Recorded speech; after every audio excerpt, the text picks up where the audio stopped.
కూడా క్రీస్తు నామమున శుభములు తెలియజేస్తున్నాను. అలాగే నన్ను ఆహ్వానించినటువంటి మా నాయనమ్మ ఆహ్వానించారండి. అంటే సిఆర్ గారితో మాట్లాడి చెప్తే 2వ వారం వచ్చింది. అంటే 2వ వారం అంటే మీకు ప్రభురాత్రి భోజన సంస్కారం, అలాగే మాకు కూడా మా చర్చిలో ప్రభురాత్రి భోజన సంస్కారం. నేను 2వ వారం ఎక్కడికి వెళ్ళాను.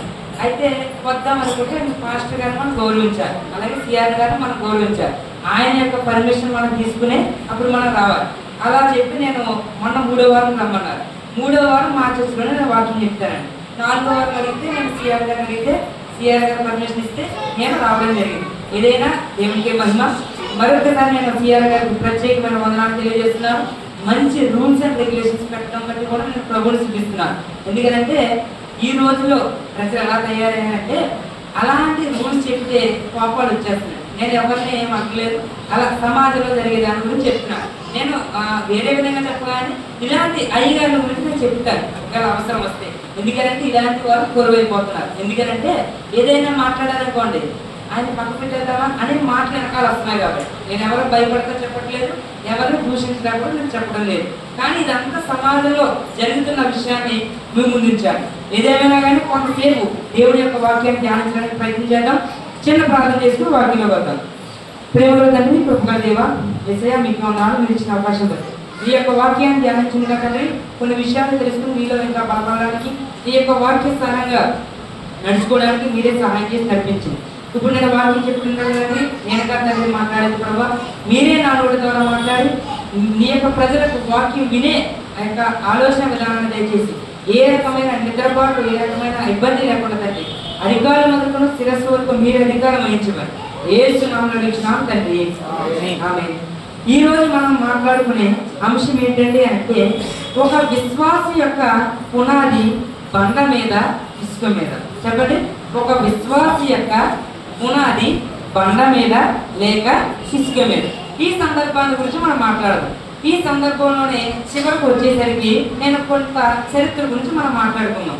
ఎందుకంటే అంటే పునాది అనే అంశంలో మనం పదం చూసాం.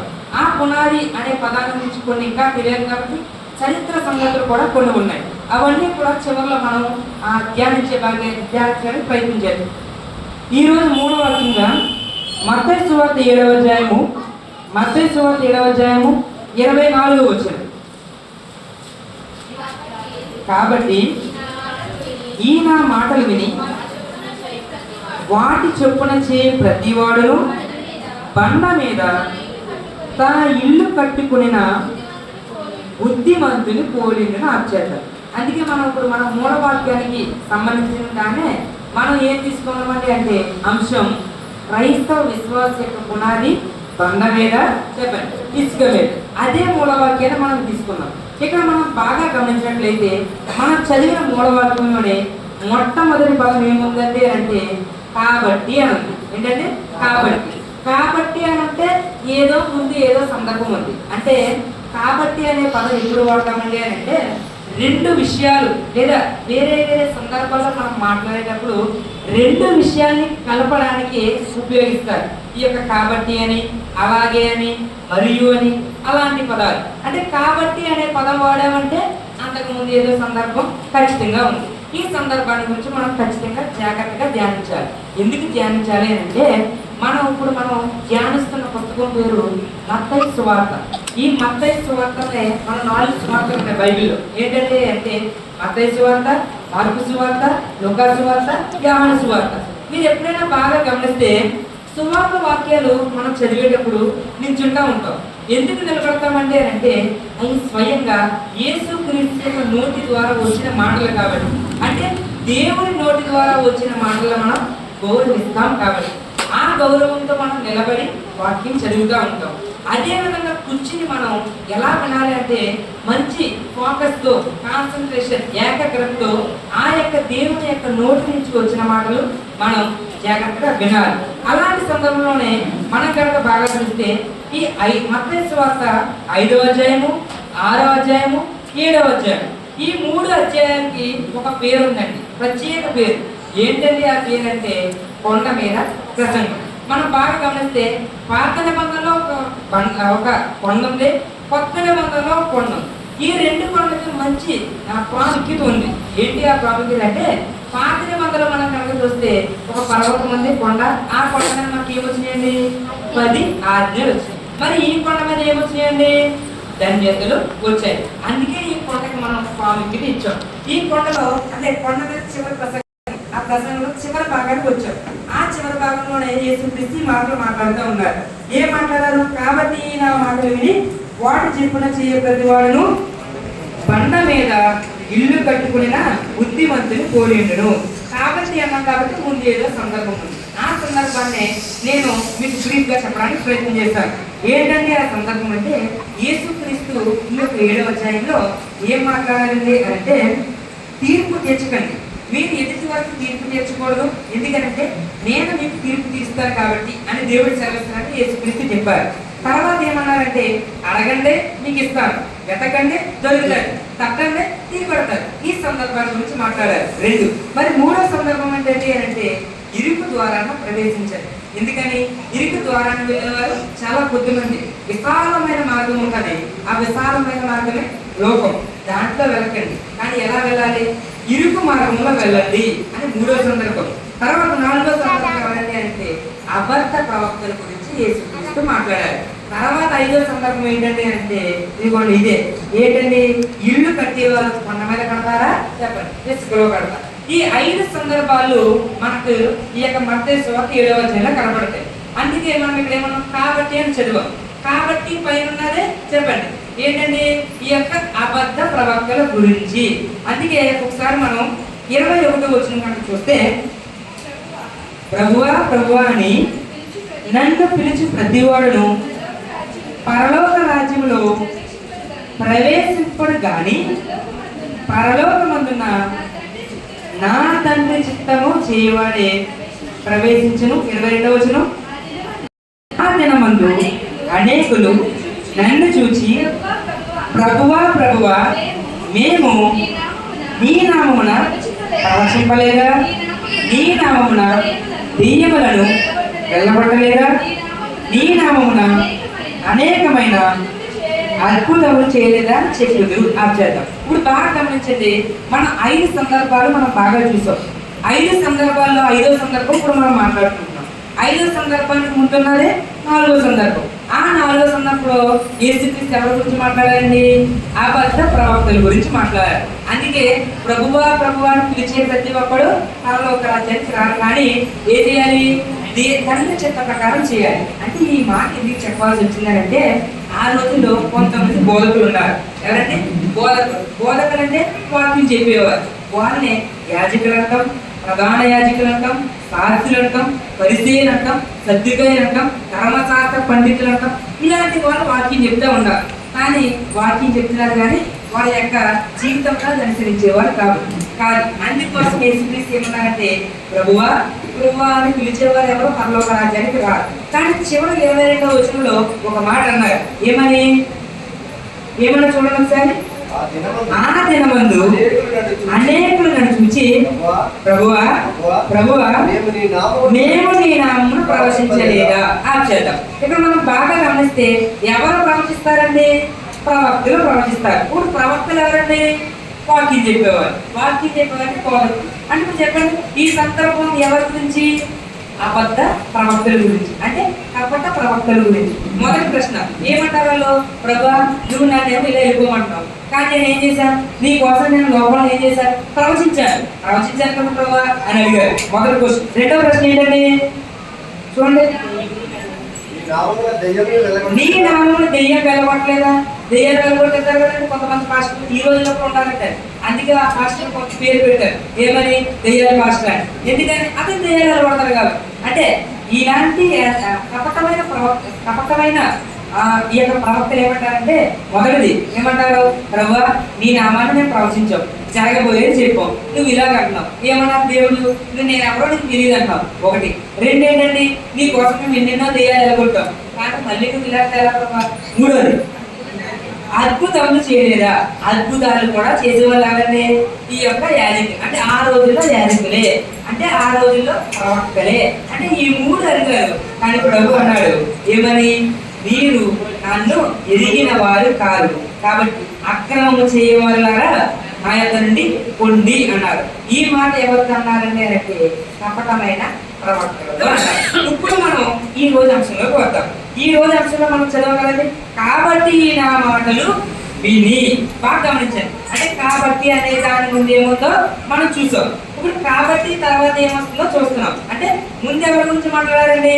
కపటమైన ప్రవక్తల గురించి మాట్లాడారు. కానీ ఇప్పుడు ఎవరి గురించి మాట్లాడతారంటే మన గురించే మాట్లాడతారు. మన గురించి ఎలా అండి అంటే కపటంగా వినేవారి గురించి. మీరు చూడండి ఒకసారి 24వ వచనంలో, కాబట్టి ఈయన మాటలు విని అంటే ఇప్పుడు చెప్పండి ఎవరి గురించి మాట్లాడతారండి? వినేవారి గురించి మాట్లాడతారు. అంటే మన గురించే మాట్లాడతారు. చెప్పేవారి గురించి అయిపోయాయి, కానీ ఇప్పుడు ఎవరి గురించి? వినేవాళ్ళ గురించి. కాబట్టి ఈయన మాటలు విని వాటి చెప్పున చేరి ప్రతివాడును బండ మీద మన ఇల్లు కట్టుకున్న బుద్ధిమంతుని పోలింటును ఆచేద్దాం. ఇక్కడ మనం బాగా గమనిస్తే యేసుక్రీస్తు మాట్లాడుతున్నారు. ఎవరి గురించి అని జాగ్రత్తగా వినండి. ఎవరి గురించి? వినే వాళ్ళ గురించి. వాళ్ళతో చెప్పారు ఏమనంటే, నేను చెప్పే ప్రతి మాటలు అంటే నేను చాలా మాటలు చెప్పాను. ఏమని చెప్పాను? మన జీవితాల్లో ఎలా అనుసరించాలో చెప్పాను. కొన్ని ఆజ్ఞలు పాత మాటలు ఇచ్చాను, కొన్ని మీకు మంచి మాటలు చెప్పాను, ధన్యతలు చెప్పాను, తీర్పు తెచ్చకండి చెప్పాను, నా గురించి వెతకండి అని చెప్పాను. ఇవన్నీ కనుక మీరు తెలుసుకుని అనుసరిస్తే ఎలా ఉంటారంటే బండ మీద ఇల్లు కట్టిన వారి వలె ఉంటారు.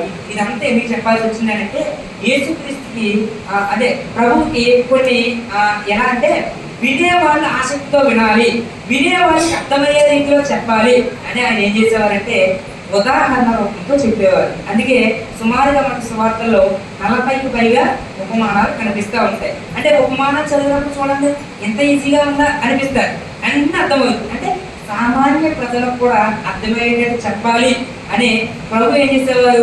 ఉదాహరణ రూపంలో చెప్పేవారు. ఎక్కడ కూడా ఒక ఉదాహరణ ఉపయోగించారు.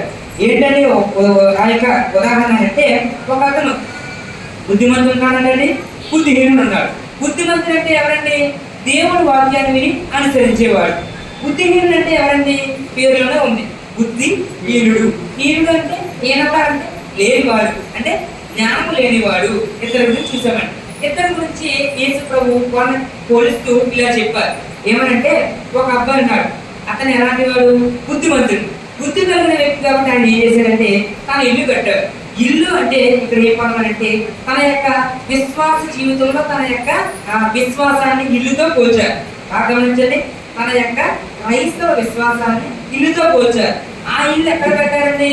కొండ మీద కట్టారు. ఇంకొక వ్యక్తి ఉన్నాడు, ఆ వ్యక్తి ఎవరండి? బుద్ధి లేని వ్యక్తి ఉన్నాడు. అతను కూడా వాకింగ్ పెట్టనాడు కానీ పాటిస్తలేదు. మొదటి వ్యక్తి ఏం చేశాడని? విన్నాడు, పాటించాడు కాబట్టి తన యొక్క ఇల్లు అంటే క్రైస్తవ యొక్క విశ్వాసం ఎక్కడ కట్టాడు? ఇల్లు కొండ మీద కట్టాడు. ఈ యొక్క వ్యక్తి ఏమన్నాడు? వాక్యం విన్నాడు, అనుసరించలేదు. కానీ తన యొక్క విశ్వాస జీవితం ఎక్కడ కట్టాడండి? ఇసుక మీద కట్టాడు. ఇప్పుడు బాగా గమనించండి, మనకి ఆ కొండ అంటే తెలుసు, తర్వాత ఇసుక అంటే తెలుసు. కొండకి ఇసుక మనకి తేడా తెలుసు. ఎలా అంటే కొండ ఉంది, కొండ నుంచి వచ్చే రాళ్ళు తెలుసు కదండి. రాళ్ళు ఎప్పుడైనా గాలి వేసినప్పుడు ఎగిరిపోతాయా? చెప్పండి, ఎగరు. రాళ్ళు ఎందుకు ఉపయోగిస్తారండి? పూర్వం ఎందుకు ఉపయోగించారంటే పూర్వం మొట్టమొదటిగా అగ్ని తెలుసు కదండి. నిప్పు రావాలంటే రాళ్ళ నుంచి కొట్టేవారు. అంటే రాళ్ళని అలా ఉపయోగపడేవి. ఇంకా దేనికి ఉపయోగపడతాయండి? ఏదైనా వస్తువు ఎగరకుండా ఉండడానికి రాళ్ళు పెట్టేవారు. రాళ్ళు ఎందుకు పెడతారంటే అవి కథలో కాబట్టి, బరువు కాబట్టి. కానీ ఇసుక ఎప్పుడైనా చూడండి, మీరు ఎప్పుడైనా ట్రై చేశారండి? ఏదైనా పేపర్ ఎగిరిపోతున్నప్పుడు ఇసుక ఏమైనా వేసారా? వేయరు. ఎందుకని? ఇసుక కూడా ఎగిరిపోతుంది కాబట్టి. అంటే ఇప్పుడు చెప్పండి, కొండ మీద ఒక విల్లు ఉంది, తర్వాత ఇసుక మీద ఒక విల్లు ఉంది. వీళ్ళని ఏంతో పోల్చారండి? క్రైస్తవుని యొక్క విశ్వాసంతో పోల్చారు. తర్వాత చదవండి ఒకసారి 25వ వచనం. వాన కురిసెను, వరదలు వచ్చెను, గాలి విసిరి ఆ ఇంటి మీద కొట్టెను, కానీ దాని పునాది బండ మీద వేయబడిన కనుక అది పడలేదు. అక్షరం. ఇక్కడ 25వ వచనంలో మనకి 3 పదాలు కనిపించాయండి. ఏంటంటే ఆ పదాలంటే వాన, తర్వాత వరదలు, తర్వాత గాలి. వర్షం అంటే తెలుసండి మనకి, దాంట్లో రెయిన్ అని కూడా అంటాం. వాన అనేది ఎలా వస్తుందంటే అది వాటర్ సైకిల్ ఎవాపరేట్ అయ్యి సముద్రంలో నీరు మేఘాల్లోకి వెళ్ళి మేఘాల్లో మళ్ళీ బిందువుల రూపంలో భూమి మీద పడతాయి. వాటినే మనం వర్షం అంటాం. తర్వాత ఇంకొకటి ఏంటంటే వరదలు. వరదలు దేని వల్ల వస్తాయండి? వర్షం వల్ల వస్తాయి.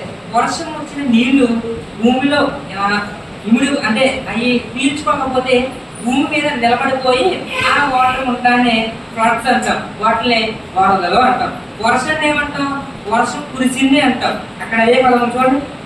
వర్షం ఏం చేసిందండి? కురిసేను. తర్వాత వరదలు వచ్చాను. ఎవరైనా ఏమంటారంటే వరదలు వస్తున్నాయి అంటారు. అందుకే కొంతమంది వరద బాధితులు అంటారు. అంటే వర్షం వల్ల వాళ్ళకి వచ్చే అవంతరమైన స్థితులు. అంటే మొదటి వర్షం వచ్చిందంటే, 2 వరదలు వచ్చినాయంట, 3 గాలి వస్తుందంట. ఈ 2 వచ్చినట్టు ఖచ్చితంగా వర్షం వచ్చినప్పుడు గాలి వేస్తారు.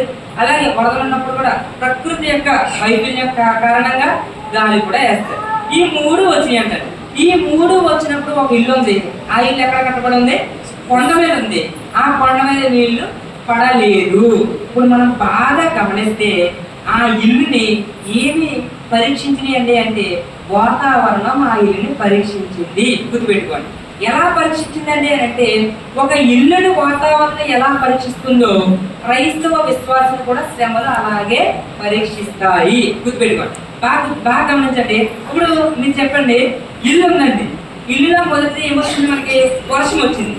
వర్షం వచ్చినప్పుడు ఇల్లులో ఏ భాగం పరీక్షింపబడుతుంది? జాగ్రత్త గమనించండి.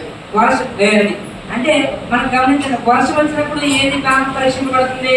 పై భాగము. అంటే ఇంటి పై కప్పు పరీక్షింపబడతాది. తర్వాత వరదలు వచ్చినాయి. వరదలు వచ్చినప్పుడు ఇల్లులో ఏ భాగం పరీక్షింపబడుతుందండి? కింద భాగము. అలాగే గోడలు, పక్క గోడలు పరీక్షింపబడతా ఉంటాయి. అంటే గోడలు మునిగిపోయి ఇల్లు మునిగిపోయి అంటా ఉంటారు. 3 ఇంకోటి ఏంటండి? గాలి విసిరింది. గాలి వచ్చినప్పుడు ఏంటండి? ఇల్లు మొత్తం పరీక్షింపబడుతుంది. అందుకే ఇల్లు కూలిపోయింది అంటారు. ఇల్లు ఎందుకు కూలిపోతుంది? గాలి వేసినప్పుడు పడిపోయింది అంటారు. కూలిపోవడం అంటే కిందకి వెళ్ళిపోవడం, పడిపోవడం అంటే పక్కకి వెళ్ళిపోవడం. ఇప్పుడు చెప్పండి, వర్షం ఇంటిని పరీక్షిస్తుంది. తర్వాత వరదలు ఇంటిని పరీక్షిస్తాయి. ఇంకొకటి వాన, గాలి ఇంటిని పరీక్షిస్తుంది. సేమ్ అదే విధంగా శ్రమలు కూడా వాన లాంటి శ్రమలు, వరదలు లాంటి శ్రమలు, గాలి లాంటి శ్రమలు క్రైస్తవ విశ్వాసం ఖచ్చితంగా చెప్పండి పరీక్షిస్తూ ఉంటాయి. ఎలా పరీక్షిస్తాయండి? ఎవరైనా ఉన్నారా అంటే ఒక వ్యక్తి ఉన్నాడు. అతన్ని పూర్తి దేశం అన్న ఆయన్ని 10 మంది పిల్లలు ఉన్నారు. 7 మగవాళ్ళు, 3 ఆడవాళ్ళు. మంచి సంపద ఉంది, మంచి డబ్బు ఉంది, మంచి పశువులు అన్నీ ఉన్నాయి. కానీ పరీక్ష వచ్చింది, శ్రమ వచ్చింది. కానీ అతను బండ మీద ఇల్లు కట్టాడు. ఇల్లు కట్టాడు అతను పడిపోలేదు. ఎలా ఉన్నాడంటే స్థిరంగా ఉంది. అలా ఆవిడ కూడా ఉందండి. ఏమనంటే, ఏమంటే ఎందుకు ఎన్ని బాధలు మనకి? దేవుడిని వదిలేవచ్చు కదా అండి. అలాంటి శ్రమలో కూడా అతను ఏమన్నాడు? నేను నా యొక్క దేవుడిని వదలను. ఎందుకనంటే నా దేవుడు గొప్పవాడు. ఆయనను నేను చెప్పండి కలిసిపోయి ఉన్నాను. ఆయన నేను విడవను. విడిస్తే కనుక నేను చనిపోయినట్టే, నేను విడవను కాబట్టి అని అతను ఉన్నాడు. కాబట్టి అతను చెప్పండి స్థిరంగా బండ మీద కట్టిన ఇల్లు వలె ఉన్నాడు. ఆయనే ఎవరు చెప్పండి? యోబు. ఇప్పుడు చెప్పండి, ఒకవేళ కనుక ఆ పరీక్షలకి అతను లోనై ఉంటే, యోబు గారు కనుక లోనై ఉంటే అతని కొండ మీద ఇల్లు కట్టిన వాడి వలె ఉంటాడా? ఇసుక మీద ఇల్లు కట్టిన వాడే ఉంటాడా? చెప్పండి. ఇసుక మీద ఇల్లు కట్టిన వాడి వలె ఉంటాడు. ఎందుకనండి? ఆ శ్రమంలో అతను పుట్టుకుపోతాడు కాబట్టి. కానీ అలా కాదు. అతని యొక్క పునాది ఎలా ఉందని అంటే దేవుని మీద కొండ మీద అతని యొక్క పునాది ఉంది కాబట్టి అతను పడిపోలేదు. అందుకు ఇంకొక వచనం చూడండి ఒకసారి. తర్వాత వచనం, మరి ఈయన మాటలు విని వాటి చెప్పిన చేయని ప్రతివాడు ఇసుక మీద తన ఇల్లు కట్టుకుని బుద్ధిహీనుని పోలిండును. వాన కురిసెను, వరదలు వచ్చెను, గాలి విసిరి ఆ ఇంటి మీద కొట్టెను. అప్పుడు అది కూలబడెను, దాని పాటు గొప్పదని చెప్పాను. ఈ రోజు ఇక్కడ ఎవరైనా ఉన్నారండి ఎవరైనా నాకే శ్రమలు, నాకే ఏంటి అన్ని అని అంటే మనం బాగా గమనించాలి. ఇల్లుకే పరీక్షలు ఉంటే ఖచ్చితంగా క్రైస్తవ విశ్వాసం ఉన్న మనకు కూడా చెప్పండి పరీక్షలు ఉంటాయి. ఆ పరీక్షలు ఉన్నప్పుడు మనం ఏం చేయాలి? బుద్ధిమంతుల వలె ఎక్కడ కట్టాలంటే మన యొక్క క్రైస్తవ విశ్వాసమైన ఇల్లు ఎక్కడ కట్టాలని అంటే బండ మీద కట్టాలి. కానీ క్రైస్తవ విశ్వాసంలో మనం పడిపోకూడదు. కానీ ఎక్కడ కట్టకూడదండి అంటే ఇసుక మీద కట్టకూడదు. ఇక్కడ ఇంకొక విషయం మీకు చెప్పాలి. ఏంటంటే అంటే ఇల్లు కట్టాలండి అంటే ఒకటి కావాలండి, దాన్ని పునాది అంటాం. పునాది అనేది ఎప్పుడైనా ఇల్లులో కనిపిస్తుందండి? కనిపించదు. అంటే పునాది అనేది ఇల్లు యొక్క కింద భాగంలో ఉంటుంది. అంటే ఎంత అది కనిపించదు, కానీ ఇల్లు మొత్తం నిలబడాలంటే పునాదే మెయిన్ కారణం. అదే పునాది మనకంతకి బైబిల్లో ఒక వాక్యం ఉంది ఏంటనండి అంటే నిషేధింపబడిన రాయి మూడకు తల రాయి.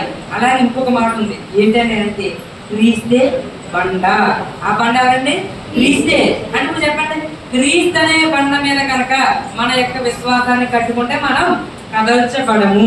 అదే కనుక ఇసుక మీద మన ఇల్లు కట్టుకుంటే చెప్పండి క్రైస్తవ విశ్వాసం కనుక మనం ఉన్నట్లయితే ఖచ్చితంగా కదల్చబడిపోతాము. ఇదంతా కదల్చబడకపోవడం దేని మీద ఆధారపడి ఉంటుంది అంటే మన యొక్క పునాది మీద ఆధారపడి ఉంటుంది. ఆ పునాది ఎవరండి అంటే క్రీస్తు అనబడే బండ. చెప్పండి ఎవరండి?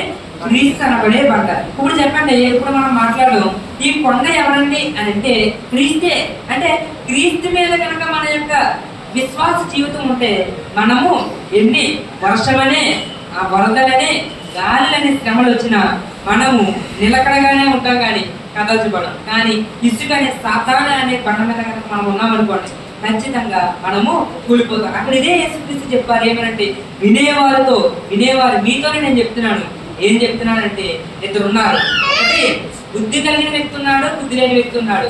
బుద్ధి కలిగిన వ్యక్తి ఎక్కడ ఉన్నాడంటే అంటే తన ఇల్లు ఎక్కడ కట్టుకున్నాడనంటే చెప్పండి కొండ మీద కట్టుకున్నాడు. ఒక క్రైస్తవ విశ్వాసంతో మనం అదే చేయాలి. అదే ఎక్కడ కట్టాలంటే క్రీస్తు అనే బండ మీద మన ఇల్లు కట్టాలి. అలాంటి ఇల్లు మనం కట్టామనుకోండి ఎన్ని శ్రమలు వచ్చినా, ఎన్ని ఆపదలు వచ్చినా, ఎన్ని అవంతరాలు వచ్చినా మనము స్థిరంగానే ఉంటాం తప్ప పడిపోము. కానీ బుద్ధి లేకుండా మనం కనుక ఇసుక మీద మనం ఇల్లు కట్టుకున్నాం అనుకోండి, అంటే పునాది లేకుండా పునాది తొక్కున్న దాని మీద కనుక మనం ఇల్లు కట్టుకుంటే ఖచ్చితంగా మనము పడిపోతాము. అదే యేసుక్రీస్తు అక్కడ మాట్లాడారు. ఏమని మాట్లాడారంటే బుద్ధి కలిగిన వారు వాళ్ళ ఇల్లు ఎక్కడ కట్టుకున్నారండి? కొండ మీద కట్టుకున్నారు.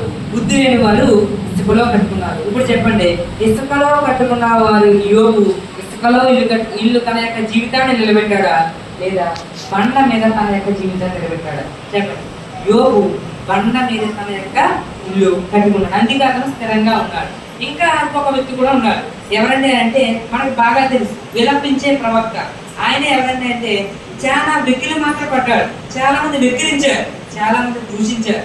కానీ తన యొక్క ఆశయం ఒకటి, క్రీస్తు అనే బండ మీద అతని యొక్క పునాది ఉంది. అతను ఎన్నెన్నో శ్రమలు పడ్డాడు, కానీ దేవుడి కోసం నిలబడ్డాడు. వెక్కిలి మాటల చేత వెక్కిరించబడ్డాడు. అతనే విలపించే ప్రవక్తే చెప్పండి ఇర్మియాగా. అతను స్థిరంగా ఉన్నారు. ఇంకా ఎవరున్నారని అంటే ఇంకొక వ్యక్తి ఉన్నాడు, పేతురు, సీమోను పేతురు, అలాగే తోమ, వీళ్ళందరూ శిష్యులు ఉన్నారండి.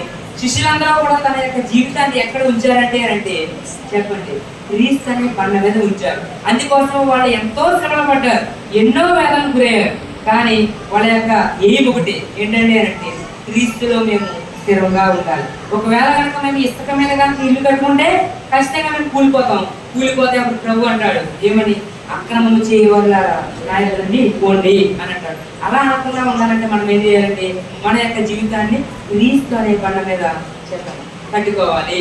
ఇంకొక వ్యక్తిని గురించి నేను చెప్పి ముగించడానికి ప్రయత్నం చేస్తాను. ఎవరంటే ఆ వ్యక్తి అంటే మనకు బాగా తెలుసండి. ఆ రోజు బాగా క్రీస్తు దేవుని యొక్క వాక్యం అంటే పడదు, దేవుని ప్రార్థించేవారంటే పడదు, పాటలు పాడితే ఇష్టం ఉండదు, దేవునికి మందిరానికి చర్చికి వెళ్తే ఇష్టం ఉండదు, వాళ్ళు కనపడితే చంపేయాలి అనే ఉద్దేశంతో ఒక వ్యక్తి ఉన్నాడు.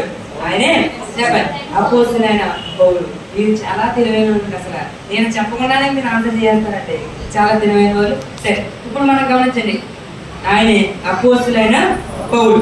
ఈ పౌలుని దేవుడు మార్చుకున్న తర్వాత ఏం చేశాడంటే దేవుని వైపు తిప్పుకున్నాడు. దేవుని వైపు తిప్పుకుని అనేక మందిని చెప్పండి శిష్యులుగా తయారు చేశాడు. కానీ అపోస్తలుడైన పౌలు చాలా ఇబ్బందులు పడ్డాడు. ఎంత ఇబ్బందులు పడ్డాడంటే అంటే వారం మనం చూసాం, లొత్రా అనే పట్టణంలో వెళ్ళాడు. అంతకుముందు పట్టణాలకు వెళ్ళారు. అక్కడ జనాలు పన్నాగాలు పన్నారు. ఏ పన్నాగాలండి అంటే రాళ్ళు రుబ్బి చంపేయాలనుకున్నారు.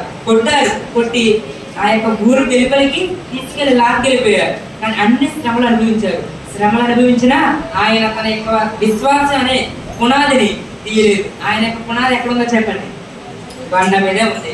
ఇసుక మీద లేదు. ఇసుక మీద కనుక ఉన్నట్లయితే మనం పువ్వుల్ని ఎంత జ్ఞాపకం చేసుకుంటామా? చేసుకోం. ఎందుకంటే అతను అలాగే అప్పుడే తప్పుకోలేడు. కానీ అతను తప్పుకోలేదు. తప్పుకోకుండా ఎక్కడ ఉన్నాడంటే అంటే క్రీస్తు అనే బండ మీద అపోస్తులైన పౌలు ఉన్నాడు. అందుకే ఒకసారి అపోస్తుల కార్యములు 20 అపోస్తుల కార్యములు 20 యూదుల పుట్టల వలన నాకు శోధనలు సంభవించినను కన్నీళ్లు విడుచుతూ పూర్ణమైన వినయ భావముతో నేనేలాగన ప్రభువుని సేవించుకుంటాను నీకు తెలియదు. అంటే ఇప్పుడు చెప్పండి, అపోస్తులైన పౌలు ఏం చేశాడంటే అతను ముందే అన్నాడు, అతను తన యొక్క ప్రజలకు చెప్తున్నాడు. చివరిగా అంటే 3వ ప్రయాణం, ఆయన మిషనరీ ప్రయాణంలో ఎఫెసీ సంఘంలో పెద్దలకు చెప్తున్నాడు. ఏమనంటే, మీరు చూశారు కదా, ఏం చేశారు? యూదులు నన్ను కుట్ర చేశారు. కుట్ర చేసి ఏమన్నారు? నన్ను చంపేదాన్ని పండగ పడ్డారు. కానీ ఆ శోధన అనుభవించాను. ఆ శోధనలను భరించాను. ఎందుకు భరించానంటే మీకోసం, అలాగే నా దేవుడి కోసం. ఎందుకని? నా దేవుడు భరించి అనేకమైన మీ అందరినీ దేవుడి వైపు తిప్పమని నన్ను మీ అందరికి పంపించారు. అందుకే ఇంకొక విషయం నేను చెప్పాలంటే, నేను ఎంతో శ్రమపడి నా చేతి పనులతోనే నేను పని చేసుకుంటూ నీ దగ్గరికి వచ్చి వాక్యం చేపిస్తున్నాను అన్నారు. అందుకే 34వ వచనం చూడొకసారి. నా అవసరం నిమిత్తము, నాతో ఉన్నవారి నిమిత్తము ఈ నా చేతులు కష్టపడినవని మీకే తెలియదు. అంటే అపోస్తులైన పౌలు శరీరంగాను అలాగే ఆత్మీయంగాను ఎంతో శ్రమను అనుభవించి తన యొక్క చేతితో పని చేశాడండి. ఏం పని చేసేవాడండి అంటే దేహాలు కుట్టుకుని తన యొక్క ఆహారాన్ని సంపాదించుకుని అతను దేవుని యొక్క వాక్యాన్ని ప్రకటించేవాడు. అనేకమైన తన వైపు తిప్పేవాడు. ఇప్పుడు చెప్పండి, ఇప్పుడు అపోస్తులైన పౌలు కొండ మీద తన ఇల్లు కట్టుకున్నాడా లేదా ఇసుక మీద తన ఇల్లు కట్టుకున్నాడా? చెప్పండి. కొండ మీద తన ఇల్లు కట్టుకున్నాడు కాబట్టి అతను ఏమంటున్నాడు? 3 సంవత్సరాలుగా మీ యొక్క ఎఫెసీ సంఘాల గురించి నేను ప్రార్థన చేశాను. ఎందుకు ప్రార్థన చేశాను?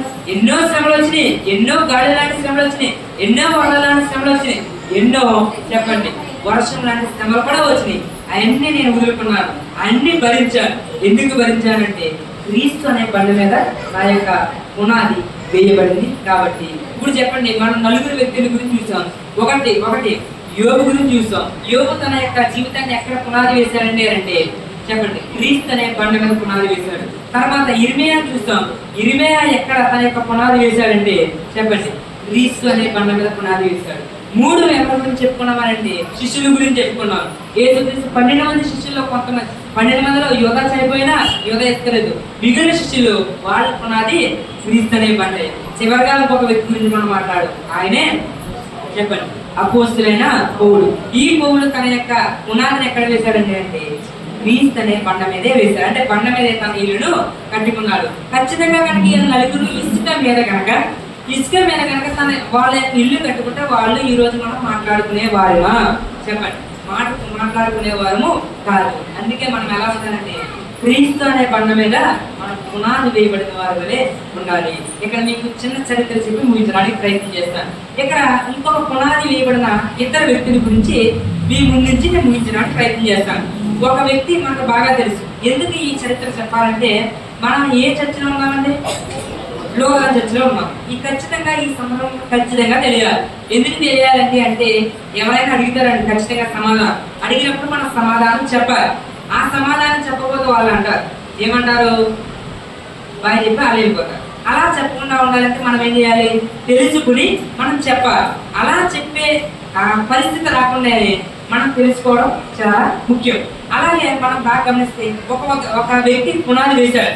ఏంటి ఆ పునాది అంటే, వేరే వాళ్ళు బోధకులు బోధించేస్తున్నారు. ఏమని? మీకు పాపం చేశారా? రండి నా దగ్గరికి రండి, నేను మీకు పత్రికలు ఇస్తాను, పాప క్షమాపణ పత్రికలు. ఈ పత్రికల్లో కనుక మీరు తీసుకుంటే మీ పాపాలు తొలగింపబడతాయి అని ఆ రోజులు బోధ చేశారు. వాళ్ళే చెప్పండి కేథలిక్ సంఘస్థులు, కేథలిక్ యాజకులు. వాళ్ళు చేస్తే ఒక వ్యక్తి పునాది వేశాడు. ఆ పునాది వేసిన వ్యక్తి 16వ శతాబ్దంలో వేశాడు. వేసి ఏం చేశాడంటే 90 థీసెస్ రాసి చర్చికి తగిలించారు. ఏమని? ఇదంతా కాదు, దేవుని మనం ఒప్పుకుని ఆయన ఇష్టపూర్వకంగా విధేయత చూపి మన పాపాన్ని ప్రార్థన ద్వారా క్షమించగలిగితే అప్పుడే మనకి పాప క్షమాపణ ఉంటుంది. ఈ పత్రికల ద్వారా అన్నిటి ద్వారా రావు అని అతను ఏం చేశాడంటే పునాది వేశాడు. ఆ పునాది ఈ లోకల్ చర్చిలో చెప్పండి ఈ ఆదర్శించడానికి మూలమైంది. ఆ పునాది వేసిన వ్యక్తి చెప్పండి, మార్టిన్ లోదర్ గారు. ఆయన మనం అక్టోబర్ 31వ తారీఖున మధువధరణ పండుగగా జరుపుకుంటూ ఉంటాం. కానీ ఇక్కడ వచ్చిన ప్రాబ్లం ఏంటంటే అక్టోబర్ 31 ఆయన పుట్టినరోజు కాదండి, ఆయన ఆ యొక్క పునాది వేసిన రోజు. ఇది మనం బాగా గమనించాలి. ఇది మనం బాగా గమనిస్తే ఈ యొక్క లూథరన్ చర్చలు అనేవి 16వ శతాబ్దం అంటే 1583వ సంవత్సరంలోనే మనకి పునాది వేయబడి అప్పటి నుండి ఇప్పటి వరకు అలాగే కొనసాగుతూ వచ్చినాయి. అలా కొనసాగుతూ వచ్చిన కారణంలోనే అనేకమైన వేల చర్చలు ఈ రోజులు దేశంలో ఉన్నాయి. వేల చర్చలు కూడా వాక్యాన్ని బోధిస్తున్నాయి. వాక్యాన్ని బోధిస్తూ అనేక మంది దేవుని వైపు ఆకర్షితులయ్యేటట్టు చేస్తున్నాయి. ఇది మొదటి వ్యక్తి గురించి మాట్లాడాం. ఇంకొక వ్యక్తి ఉన్నారండి. ఆయన ఎవరండి అంటే మన ఆంధ్ర ఇవాంజలికల్ లూథరన్ చర్చ్ పునాది వేయబడిన వ్యక్తి. ఆయన ఎవరండి అంటే doctor Christian John Frederick Hare గారు. ఈయన ఎవరి పేరు విన్నారండి? ఈ పేరు ఈయన ఎవరనంటే మన ఆంధ్రప్రదేశ్లో ఈ యొక్క లూథరన్ చర్చిలు స్థాపించడానికి పునాది వేసిన వ్యక్తి ఆయన. అంటే ఇదంతా ఎందుకు చెప్తున్నామండి అంటే మనం ముందే మాట్లాడమండి. ఈ అంశం ఏంటంటే అంటే మన యొక్క క్రైస్తవ విశ్వాసం క్రీస్తు బండ మీద చెప్పండి ఇసుక మీద మన పునాది ఎక్కడ వేయబడిందని మాట్లాడాం. అంటే ఈ పునాది కూడా ఖచ్చితంగా మనకు తెలియాలి. క్రైస్తవులు అనబడే మనం అంటే లూథరన్ విశ్వాసులు అనే మనం పునాది మొదటిది లూథర్ గారి వల్ల వచ్చింది. 2 మన ఆంధ్రప్రదేశ్లో ఎలా వచ్చిందని అంటే అమెరికన్ మిషనరీ ఆయన గుంటూరుకి వచ్చారు. ఎప్పుడు వచ్చారంటే అంటే 1842వ సంవత్సరంలో జూలై 31వ తారీఖున ఆయన గుంటూరుకి వచ్చారు. గుంటూరుకి వచ్చి పునాది వేశారు. పునాది వేసి అనేకమైన ఉద్యమాలు అనేకమైన మంచి సేవలు చేశారు. అందుకే మీరు ఎప్పుడైనా గమనించినట్లయితే అక్కడ మన లోగో ఉంది కదండి, లూథరన్ చర్చ్ లోగో కింద తారీఖు పుట్టా ఉంటారు. ఏమనంటే 1842 నుంచి 1927 వరకు అని. అంటే 1842 31 జూలైన ఈ యొక్క క్రైస్తవ ఆంధ్ర ఇవాంజలికల్ ఏఈఎల్సి చర్చ్ అనేది పునాది వేశారు. 1927న అధికారికంగా అనేక చర్చిలు ప్యాలెస్ల కింద అలాగే ఈ యొక్క సినేట్స్ కింద ఏర్పడ్డాయి. అందుకే మనం కనుక బాగా చూస్తే ఆ యొక్క లోగో కింద 1842 నుండి 1927 వరకు మనకి కనపడతా ఉంటారు. ఇప్పుడు చెప్పండి, ఇదంతా ఇవన్నీ మన చర్చలన్నీ ఇలా నిర్మించబడ్డాయని అంటే ఒక రోజు ఆయన పునాది చేశాడు. ఆయనే reverend doctor John Christian Frederick Hare గారు. ఈయన మనం కొద్దిగా ఫాదర్ హేర్ గారు అని కూడా పిలుస్తూ ఉంటాం. ఈయన ఆ రోజు అంటే జూలై 31వ తారీఖు 1842వ సంవత్సరంలో ఆయన పునాది వేయడం కారణంగానే చెప్పండి ఈ రోజు మనం ఇలాంటి సంస్థలు ఏర్పాటు చేసి వాక్యం ఒకటే కాదు వాక్యంతో పాటు అనేక మంది ప్రేమను పంచేవారుగా కూడా ఈ రోజు లూథరన్ సంఘాలు నిలబడ్డాయి. ఇదంతా ఇందువల్ల జరిగిందని అంటే ఒక వ్యక్తి పునాది వేయబడ్డాడు. ఆ వ్యక్తి ఎవరి మీద పునాది వేయబడ్డాడో చెప్పండి, క్రీస్తు అనే బండ మీద ఆ వ్యక్తి పునాది వేయబడ్డాడు. కాబట్టి ఇదంతా జరిగింది. ఇప్పుడు చెప్పండి, నేను ఇదంతా ఎందుకు చెప్పానంటే అంటే జూలై 31వ తారీఖు శుక్రవారం వచ్చినట్టుందండి. ఆ రోజుకి ఈ యొక్క ఆంధ్ర ఇవాంజలికల్ లూథరన్ చర్చిలు ప్రారంభించి 184 సంవత్సరాలు అయిందండి. అది ఈ యొక్క పునాది దేవుని యొక్క పునాది మీద వేయడం వల్ల జరిగిన మంచి కార్యం, అనేకమైన విశ్వాసాన్ని రక్షణలో అనుభవించిన కార్యం. అదే ఎందుకు అయిందండి అంటే క్రీస్తు అనే బండ మీద ఆ యొక్క వ్యక్తి చెప్పండి పునాది వేశారు. కాబట్టి ముగిచేస్తాను. అందుకే మనం ఏమన్నా 154 సంవత్సరాలు ఈ యొక్క జూలై 31వ తారీఖుకి అవుతా ఉంటుంది. మీకు బాగా గమనిస్తే ఇంకొక విషయం కూడా మీకు ముందుస్తాను. మీ దగ్గర ఈ యొక్క బైబిల్ పాఠాలు ఉండే ఉంటుంది. ఉందండి బైబిల్ పాఠాలు. ఈ బైబిల్ పాఠాల్లో కనుక మనం చూస్తే జూలై నెల ఇదేనండి. ఈ జూలై నెల మీరు ఒక విషయం ఒక డౌట్ రావాలి మీకు ఏంటంటే అంటే మీరు బాగానే చెప్పేస్తున్నారు doctor Christian John Frederick Hare గారని ఆయన మొక్కం ఒకసారి చూపించవచ్చు కదా అనవచ్చు. మీరు ఆయన చూపిస్తాక ఇప్పుడు లేడు. కానీ మనం ఎలా చూపించవచ్చు? ఫోటో ద్వారా మనం చూపించవచ్చు. మీకు కనుక మీ దగ్గర కనుక మీకు ఉన్నట్లయితే చూడండి, జూలై నెలలో చివరిన ఆయన ఫోటో ఉంటుందండి. ఎందుకంటే ఈ నెలలోనే ఈ యొక్క లూథరన్ చర్చిలు ఏర్పాటు అయిన సందర్భం. కాబట్టి మీరు ఇంకా బాగా గమనిస్తే ఈ యొక్క 31వ తారీఖునే అనేక చోట్ల గాస్పల్ డేగా అనేక చోట్ల ప్రార్థనలు జరుగుతూ ఉంటాయి. ఎందుకు జరుగుతాయి ఉందనుకోవడం అంటే ఆయనే ఫాదర్ హెయిర్గా అనేక చోట్ల గాస్పల్ డే అనేది జరుగుతూ ఉంటాయి. ఈ గాస్పల్ డే ఈ యొక్క లూథరన్ చర్చిలు, ఈ యొక్క లూథరన్ విశ్వాసులు, ఈ యొక్క లూథరన్ పాస్టర్ గారు, సిఆర్ గారు ఎక్కడి నుంచి వచ్చారంటే ఆ రోజు ఆయన పునాది వేయడం ద్వారానే, ఆ రోజు ఆయన పునాది వేయడం ద్వారా ఎన్ని స్థాపించబడ్డాయి. ఆయన ఎవరి మీద పునాది వేశాడో చెప్పండి? క్రీస్తు అనే బండ మీద పునాది వేశాడు. అన్ని కారణంగా ఈ రోజు అనేకమైన సంఘాలు స్థాపించబడ్డాయి. అనేకమైన విశ్వాసులాగే ఉండలేదండి, శిష్యులుగా కూడా మారుతున్నారు. అంతేందుకని ఎందుకే నేను చాలా సంతోషం వేసింది. సిఆర్ గారు ఆయన శిష్యులు తయారు చేస్తున్నారు. ఎలా అంటే మొన్న వారం మన వాక్యం వినే ఉంటాం, శిష్యత్వం గురించే మన వాక్యం. ఎలా అంటే ఆయన ఒకరు ప్రోత్సహించారు. అంటే మన వారం మనం చూస్తాం అపోస్తలులైన పౌలుని బర్నబా ఏం చేశారండి? ప్రోత్సహించారు. అలాగే బర్నబా అనే ఆయన ఎవరండి? శిష్యుడిని ప్రోత్సహిస్తున్నారు. ఎలా ప్రోత్సహించారంటే నేను రోజు చేస్తాను ఆరాధన, ఈ రోజు నువ్వు చేయ ఆరాధన అన్నారు. అంటే మీరు చెప్పండి, విశ్వాసలాగే కాకుండా శిష్యుల్లోకి కూడా చెప్పండి. ఈ రోజు జనాలు వస్తున్నారంటే ఎందుకు వస్తున్నారంటే క్రీస్తు మీద మనం పునాది వేయబడ్డాం కాబట్టి. మనం విశ్వాసలాగే ఉండకూడదు, కానీ భక్తుల్లాగా ఉండకూడదు, శిష్యుల్లాగా కూడా తయారవ్వాలి. ఎలా అంటే నేను ఇక్కడ మీకు స్టేట్మెంట్ ఇస్తాను. ఏంటంటే స్టేట్మెంట్ అంటే శిష్యులందరూ భక్తులే, భక్తులందరూ శిష్యులే, శిష్యులందరూ భక్తులు కాదు. జాగ్రత్త గమనించండి, శిష్యులందరూ భక్తులే, భక్తులందరూ శిష్యులు కాదు. ఎందుకంటే భక్తి చేసేవాళ్ళు భక్తుల ద్వారానే అలాగే ఉండిపోతారు. అలాగే ఉండిపోయి ఏం చేస్తారంటే అక్కడికి పరిగెట్టారు, ఇక్కడికి పరిగెట్టారు, మొత్తం అంతా తిరిగేసి వచ్చేసి చివరికి మళ్ళీ ఇక్కడికే వస్తారు. అది భక్తుడికి ఉండే లక్షణం. శిష్యుడికి ఉండే లక్షణం అది కాదు. అక్కడికి పరిగెట్టాడు, ఒకే దగ్గర ఉంటాడు, స్థిరంగా ఉంటాడు. ఎక్కడ ఉంటాడంటే కొండ మీద, అంటే క్రీస్తు అనే బండ మీద ఇల్లు కట్టుకుని ఉంటాడు. ఆ వ్యక్తి ఎవరో చెప్పండి? శిష్యుడు. అలాంటి శిష్యుని కూడా టిఆర్ గారు ప్రోత్సహించడానికి బట్టి నేను ప్రభువుని స్తుతిస్తూ ఆయన అభినందిస్తున్నాను. అలాగే ఇక్కడ మనం మాట్లాడిన అంశం నేను గుర్తించేస్తాను. ఈ రోజు చెప్పండి, ఈ రోజు మనం మాట్లాడిన అంశం ఏంటంటే అంటే మన యొక్క విశ్వాస జీవితం పునాది బండ మీద, చెప్పండి ఇసుక మీద. మన ఇసుక మీద వేసిన వారుగా ఉండకూడదు, బండ మీద వేసిన వారే ఉండాలి. బండ మీద ఎప్పుడు వేస్తామండి అంటే క్రీస్తును తెలిసినప్పుడు. అందుకే పైన ఒక వచనం ఉందండి, 22వ వచనంలో, 22వ అధ్యాయం ఏ వచనం అంటే నా తండ్రి చిత్తము చేయవాడే పరలోక రాజ్యానికి వారసుడు అవుతాడు. ఆ రోజు నేను అంటాను ఏమని? నీవు నా శిష్యుడివే, నిన్ను నేను ఎరిగిదాను అని అంటాను. దేవుడు ఈ మాట ఎప్పుడు అంటారంటే మనం మన యొక్క పునాదుల్ని క్రీస్తు అనే బండ మీద వేసినప్పుడే. మన యొక్క పునాది ఇసుక మీద వేసామనుకోండి, దేవుడు అంటాడు అక్రమం చేయవాళ్ళ నా యొక్క నుండి పొండి. మీరెవరో నాకు తెలియదు, ఎందుకు తెలియదు తెలుసా? మీరు ఆ రోజు ఏం చేశారు? నన్ను మీరు చూడలేదు, నన్ను ఎవరో మీరు తెలియనట్టు బిహేవ్ చేశారు. కాబట్టి నేను కూడా మీకు కష్టం వచ్చినప్పుడు నవ్వుతాను, ఎక్కడ జాలిపను. ఎందుకంటే మీరు ఆ రోజు నన్ను ఏం చేశారు? మీకు ఆ విషయం తెలుసా? క్రీస్తుగా ఉన్నప్పుడు నేను శరీరధారిగా ఉన్నప్పుడు నాకు మిగిలింది ఏంటో తెలుసా? క్రీస్తుకి మిగిలింది ఏంటంటే కన్నీరే మిగిలిందని చెప్పండి. ఆయన మనుష్య రూపంలో ఉన్నప్పుడు కన్నీరే మిగిలింది. ఆయన తన యొక్క రాజ్యానికి వెళ్ళాడు, దేవుని యొక్క కుడిపార్శ్వాన కూర్చున్నాడు, తీర్పు తీరుస్తున్నాడు. తీర్పు తీర్చే మీద అడుగుతాడు, నీవు నా కుమారుడే, రా నా దగ్గరికి రా అంటాడు. ఎప్పుడు అంటాడండి అంటే చెప్పండి, మన యొక్క పునాది ఎవరి మీద ఉండాలండి? క్రీస్తు అనే బండ మీద ఉండాలి. ముగించేస్తున్న 5 నిమిషాలు. క్రీస్తు అనే బండ మీద కనుక ఉన్నట్లయితే మనల్ని దేవుడు అంటాడు, రా నా దగ్గరికి రా, నా కుడిపార్శ్వాన కూర్చో, మనం అందరం కలిసి విందు చేద్దాం ఉంటాడు. అదే కనుక మన యొక్క పునాది పొట్టు, అంటే కీర్తన మొదటి అధ్యాయంలో కూడా ఉంటుంది. ఏంటంటే అంటే గాలి చదవకుండా పొట్టి వల్లే ఉండకూడదు. పొట్టు అంటే ఇసుక అంటే పొట్టు ఎలా ఎగిరిపోద్దో ఇసుక కూడా అలా ఎగిరిపోదు. అలాంటి ఇసుక మీద కనుక మీ విశ్వాసం కనుక పునాది వేయబడి ఉంటే నేను ఒకటే మాట మీతో అంటాను. ఏంటంటే ఆ మాట అంటే చెప్పండి, మీరెవరో నాకు తెలియదు. వెళ్ళిపోయి అక్కడ కొళ్ళు కొలుపుకోండి, కొళ్ళు కొలుపుకుంటాం. అలాగే ఆకలి ఉండదు, దగ్గు ఉండదు, కొళ్ళు నిత్యం వెంటనే ఉంటుంది.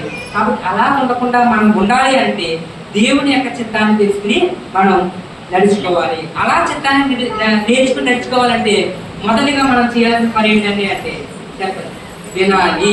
అదే మన సందర్భాన్ని మాట్లాడు. కాబట్టి వినుచున్న మీతో చెప్పినది ఏమనగా అని స్టార్ట్ అయింది. అంటే వినాలి, వినిన తర్వాత దాన్ని ఏం చేయాలంటే అనుసరించాలి.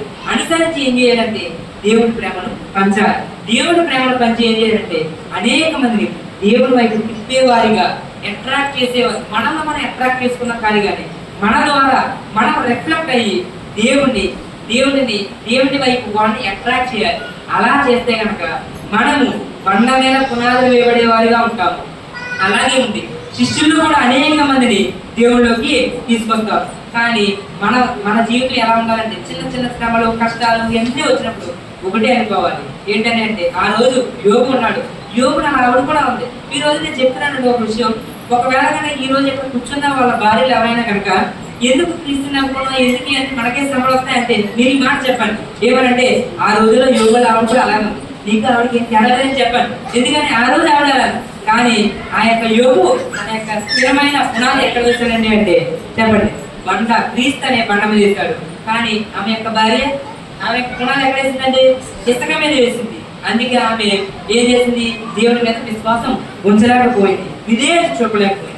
కానీ మనం అందరం అలా కాకుండా ఇప్పుడు వాక్యం విన్నాం కాబట్టి మనం ఏం చేయాలంటే దేవుని వాక్యం తెలుసుకుని గ్రహించి దాన్ని అనుసరించి మన యొక్క పునాదిని ఎక్కడ వేయాలంటే అంటే క్రీస్తు అనే బండ మీద వేయాలి. అలా కనుక వేయాలంటే దేవుడే మనల్ని పిలుస్తారు, అలా తీర్పు దినాన్ని పిలుస్తారు, రా నా దగ్గరికి రా, నా పక్కన కూర్చో అంటారు. అదే కనుక మన పునాది కనుక చెప్పండి ఇసుక మీద వేయగలిగితే ఇసుక ఎలా అయితే కుట్టుకుపోతో మనము కూడా అలాగే కుట్టుకుపోతాం. అక్రమం చేయవాలరా నా ఎదురు కొండి అంటాడు. అలా ఉండకుండా ఉండాలంటే మనమందరం క్రీస్తు అనే బండ మీద పునాది వేయబడిన వారికి ఉండడానికి పరిశుద్ధాత్మ దేవుడు సహాయం చేసి నడిపించిన కాక చిన్న ప్రార్థన చేసుకుని ఉంచుకున్నాం.